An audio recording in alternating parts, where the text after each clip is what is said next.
des résidents permanents d'origine africaine, notamment camerounaise et ivoirienne, sèment le trouble au sein de l'armée canadienne. Est-ce vraiment vrai ou c'est de la désinformation? Fake news. Ça vient de cette page Québec Info. Personnellement, j'étais assez sceptique en entendant ces informations. Parce que c'est peut-être le début d'un pas pire scandale, ça. Ça concerne l'armée canadienne. Je vous raconte ça dans l'ordre. Il y a quelques heures, on m'a envoyé un reportage de Juno News, qui est un organe que je qualifierais de militant. C'est anti-carné ouvertement. Je rappelle les règles. On n'a plus besoin d'être citoyen canadien pour joindre les forces armées canadiennes. 83% de résidents permanents, principalement des Africains d'origine, qui auraient été surpris à se coltailler parce qu'ils ne sont pas du même pays en Afrique. Conflit ethnique, mais aussi... Il parle de conflit ethnique des Africains. Donc là, on parle des Ivoiriens et des Camerounais. À moins que je ne sois pas au courant, avez-vous déjà entendu parler d'un conflit ethnique entre les Ivoiriens et les Camerounais? La seule fois où les Ivoiriens et les Camerounais sont un peu en chaud, c'est quand il s'agit de football, et ça, on connaît depuis longtemps. Ça n'a rien à voir de conflit réel, c'est juste de l'entertainment. J'ai interviewé un Ivoirien, je lui ai posé la question, et c'est ce qu'il m'a expliqué. Mais j'avoue quand même, il y a comme une frustration entre vous et les Camerounais. Est-ce que... vous avez Non, en fait, c'est pas une frustration. Le Cameroun, c'est un pays qui ressemble beaucoup à la Côte d'Ivoire, de par sa superficie, et puis de par même les habitants, comment les Camerounais sont. En fait, on se ressemble beaucoup. Il y a beaucoup d'amour entre nous. C'est un peu comme un couple. Comme on le dit chez nous, un couple maso, on se titille beaucoup, mais on s'aime. Mais sinon, effectivement, c'est vrai que souvent, ça va loin dans le entertainment. Mais c'est le game, hein. C'est le game, mais il n'y a vraiment aucune animosité. Au contraire, moi, les gens avec qui je file vite, c'est les Congolais et puis les Camerounais. Ça se taquine, ça rigole. Après, il n'y a pas d'animosité, rien du tout. Tout d'abord, il faut savoir que l'Afrique est divisée à partir d'ici. Là, on a les pays du Maghreb, etc., etc. En haut ici. Ensuite, il y a le désert du Sahara. OK? Et en bas, on a l'Afrique subsaharienne. Toute cette zone-là, en bas, là où vous comptez le Sénégal, Guinée, etc., qu'on appelle aussi l'Afrique noire, mais bon. Anyway. Dans l'Afrique subsaharienne, il existe deux grands groupes ethniques. Les Nilotiques, ce sont les peuples qui vivent aux alentours du fleuve Nil, vers le Soudan, l'Ouganda, le Rwanda, etc. Et puis ça descend comme ça. Donc, dans cette zone ici que vous voyez, la plupart, c'est les Nilotiques. Et dans la zone ouest de l'Afrique, donc le Sénégal, le Burkina Faso, etc., Côte d'Ivoire, Cameroun, allant jusqu'au centre, vers la République démocratique du Congo, c'est les Bantous qui vivent là-bas. Donc, des conflits ethniques entre eux, entre ce peuple-là. J'ai jamais entendu parler de conflits ethniques entre Bantous. Je ne sais pas d'où ils ont trouvé leurs informations. C'est vrai qu'il y a peut-être des sous-ethnies ou des tribus en Afrique, mais les deux grands ethnies, c'est ceux-là. D'où je suis sceptique par rapport aux informations qu'ils donnent. On a confirmé, c'est vraiment un rapport qui a été leaké de je ne sais pas de qui, mais qui est un rapport officiel. Donc, écrit par le lieutenant-colonel Riley, le commandant d'école de un rapport qui a été leaké comme une fuite. OK. Personne ne s'intéresse à savoir qui a fuité le rapport et pourquoi. OK. Le chef et les recrues des forces canadiennes qui fait état de la situation et qui est hyper préoccupante. Honnêtement, là, j'en reviens pas. Donc, des gens qui sont issus de l'immigration. Puis là, on parle de gens issus de la Côte d'Ivoire, du Cameroun, qui ne s'entendent pas. C'est des conflits qui n'ont rien à voir avec le Canada. Ça, c'est-tu nouveau comme phénomène dans l'armée?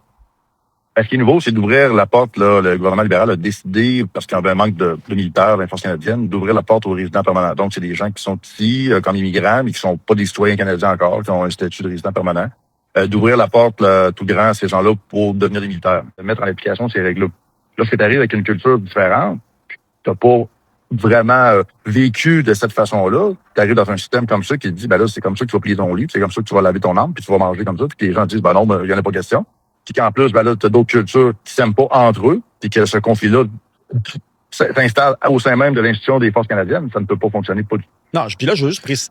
Des individus peuvent avoir de conflits. Genre, c'est normal. Ça peut arriver qu'un Franco-Ontarien ne soit pas d'accord avec un Québécois ou les Ontariens avec le Québec. Ça peut arriver. Mais de là à le dire comme si c'était quelque chose spécifiquement africain, des personnes qui ne savent pas comprendre les enjeux d'une organisation et qui mettent en avant, beaucoup plus en avant leurs émotions ou des conflits inutiles. Si c'est le cas, ben, juste renvoyez-le. Les personnes qui ont agi ainsi. Mais de là...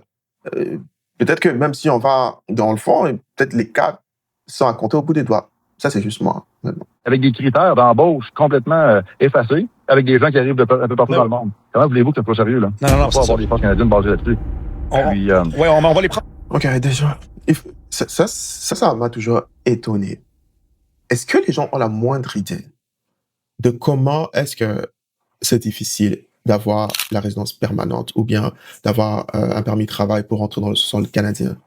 Les critères de recrutement au niveau de l'IRCC, pardon, sont là.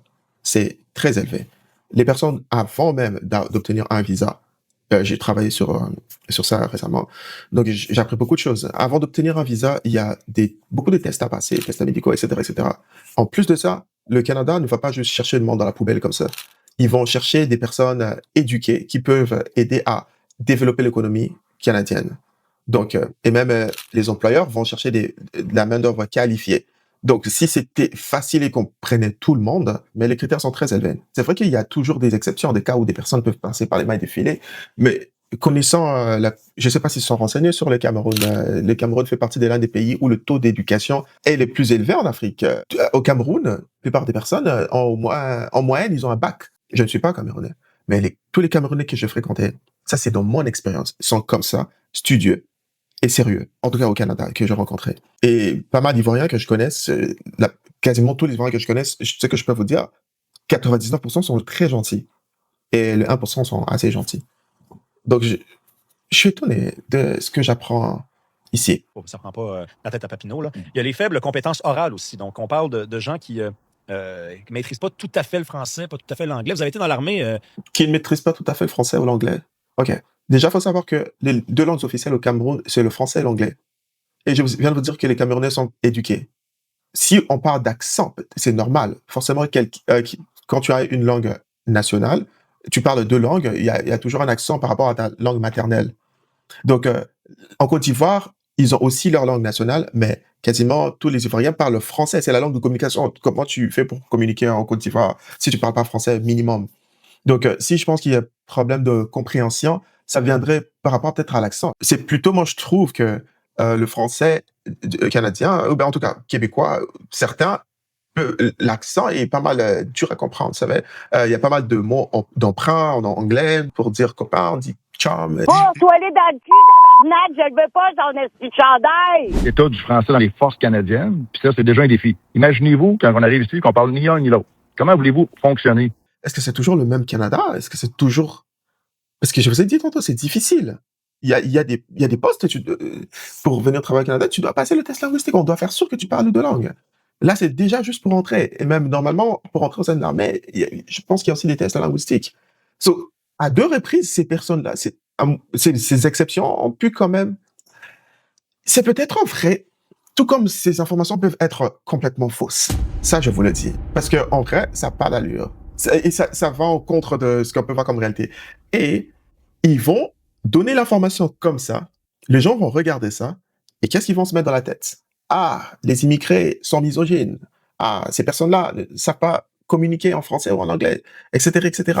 Alors que parfois, tu as des docteurs ou des gens qui viennent, ils ont un background très chargé, des docteurs, des ingénieurs. C'est déjà là que nos deux langues officielles, c'est compliqué. Imaginez qu'on arrive avec des langues là, de je sais pas quelle origine. Ça ne peut pas compter.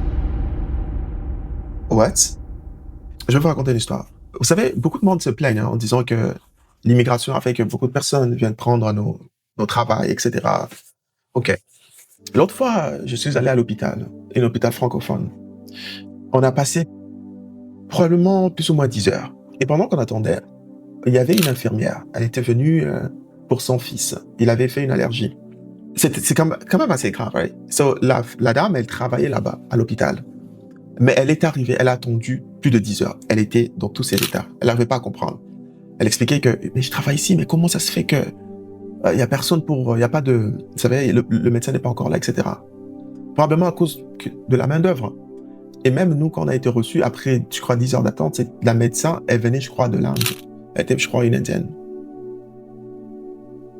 Je pense qu'on doit respecter les personnes, même si on les aime pas. Montrer un minimum de respect pour ceux qui peuvent accomplir quand vous avez un besoin.